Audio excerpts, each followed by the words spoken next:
They introduced legislation to end requirements for concealed carry permits. Texas has a strange law. A law quietly went into effect in Texas that shifted hundreds of thousands of people from one side of the legal line to the other. And the scary part is that most of them are walking around armed today without the slightest clue it even happened. We are going to break down every single detail of what changed, what stayed exactly the same, and the one invisible legal boundary that separates someone exercising their rights from someone facing a felony conviction. Stick with me through this entire breakdown because the information at the end is the part that catches most people completely off guard. Let me give you some numbers that put this into perspective. Texas has more registered firearms than any other state in the entire country. We're talking about over 1.1 million registered guns and roughly 11 million Texans who own at least one firearm. That works out to about 1 in every 3 people living in this state being a gun owner. And those are just the registered numbers. FFL dealers alone have moved over 24 million firearms in Texas since the year 2000. The average gun-owning household in this state has somewhere between 3 and 5 firearms sitting inside the home. So when the Texas legislature decides to change a gun law, this is not some niche policy debate that only affects a handful of hobbyists or collectors. This directly touches millions of everyday people who carry, store, transport, and purchase firearms on a weekly basis. The stakes here could not possibly be higher.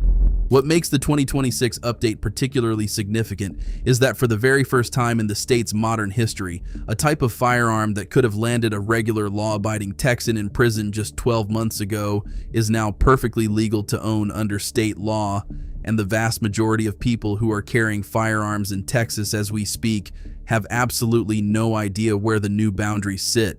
That disconnect between what people think is legal and what actually is legal creates a danger zone that swallows up good people every single day.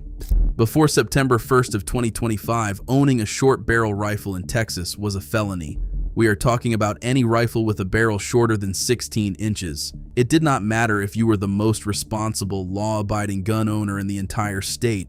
It did not matter if you had jumped through every federal hoop perfectly. Texas state law classified that firearm as a prohibited weapon, and possessing one could destroy your life. The catalyst for the change is important to understand. When the ATF moved to reclassify stabilizing braces, that single federal action made approximately 360,000 firearms instantly illegal under existing Texas state law. Think about that number for a moment. 360,000 Texans who had purchased their firearms completely legally, who had done nothing new, who had changed nothing about their behavior, woke up one morning and were technically felons. They did not commit a crime. A bureaucratic reclassification committed the crime for them. Senate Bill 1596 addressed this by removing short-barrel firearms from the state's prohibited weapons list entirely. Texas can no longer arrest you or charge you for simply owning one. But here is the critical detail that too many people are going to gloss over, and that is going to get some of them into serious trouble. The federal rules through the National Firearms Act did not disappear. The $200 tax stamp requirement is still there. The ATF registration process is still there. What changed is that Texas will no longer stack a second felony charge on top of whatever the federal government decides to do.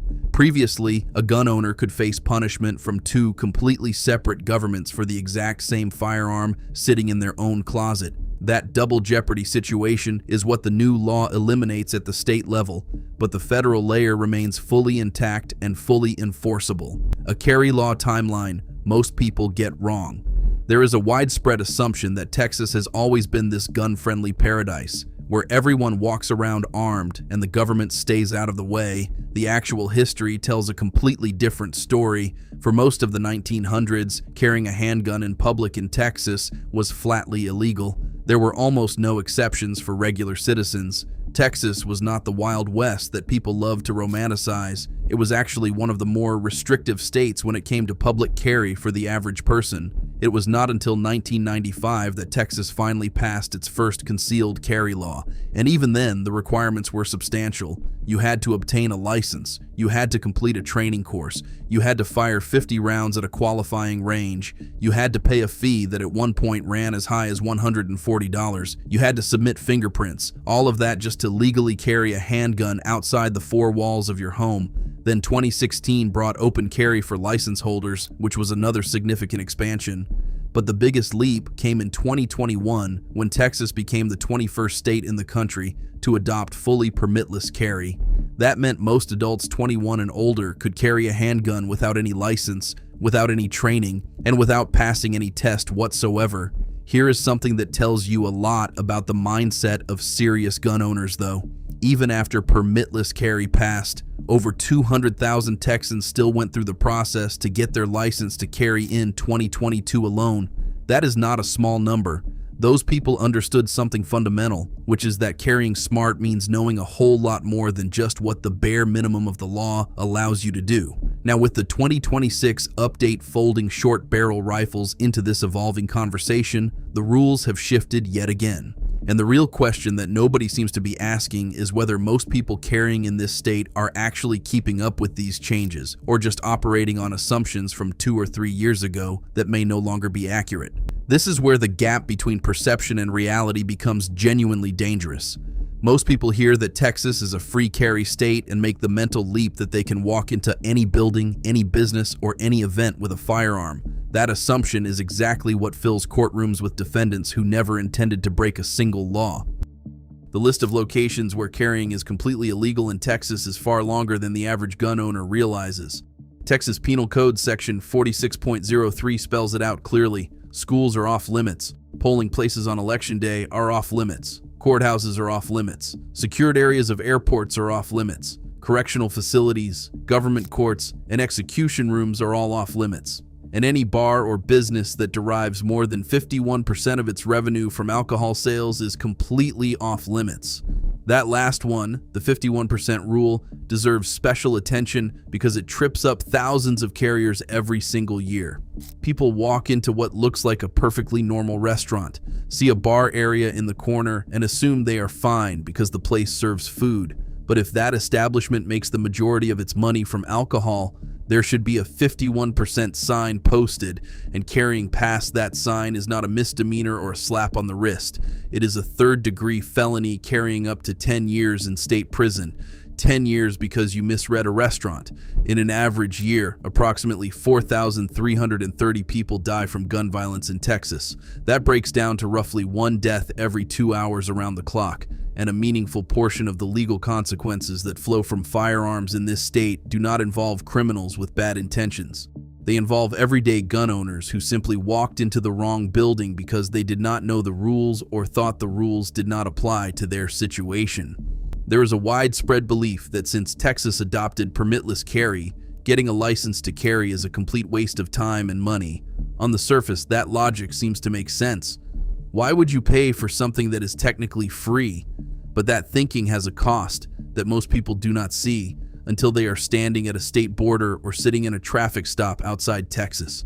A Texas license to carry is recognized in 37 or more states through reciprocity agreements.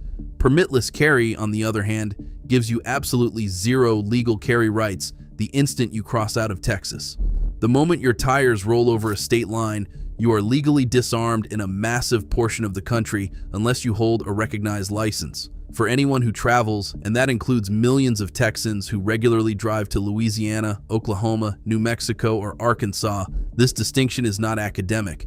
It is the difference between legally carrying and committing a crime in another jurisdiction. Beyond reciprocity, license holders gain access to places that permitless carriers cannot enter. Under federal law, carrying within 1,000 feet of a school without a state-issued license can trigger federal charges.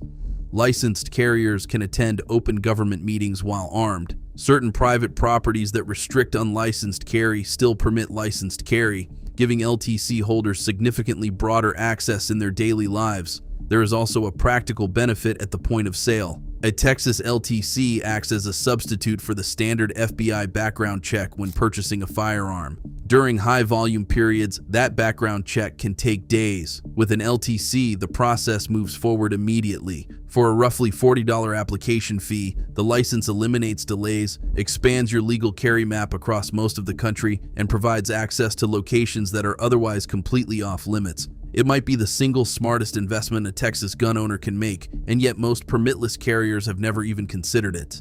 Nobody plans to become a defendant, Nobody wakes up in the morning and decides today is the day they are going to catch a felony charge. But the enforcement data tells a story that should make every gun owner in Texas pay very close attention. The ATF traced 48,632 seized firearms in Texas in 2022 alone. That number represents a 381% increase compared to the 10,111 firearms traced back in 2010. Law enforcement is catching up to gun owners at an exponential rate, using technology, databases, and enforcement strategies that most people in this state are simply not prepared for. The biggest legal traps are not complex scenarios involving organized crime or dramatic confrontations. They are mundane mistakes made by ordinary people in ordinary moments, walking into a business with a 51% sign and carrying past it. That is an automatic third-degree felony with up to 10 years. Being within a school zone without an LTC while armed, that can trigger federal charges stacked on top of state charges. Possessing a firearm with a prior felony conviction, even one from decades ago, violates Texas Penal Code 46.04 and carries a punishment range of 2 to 10 years, plus a fine of up to $10,000.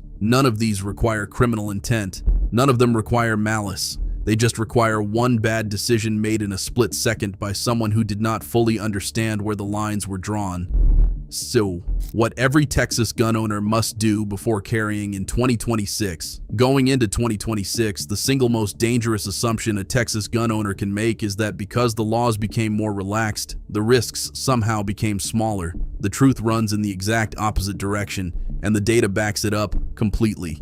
Texans purchased over 5 million firearms between 2020 and 2023 alone. Millions of those buyers are now carrying under permitless carry, with zero required training, zero required testing, and zero mandatory education about where they can and cannot legally be armed.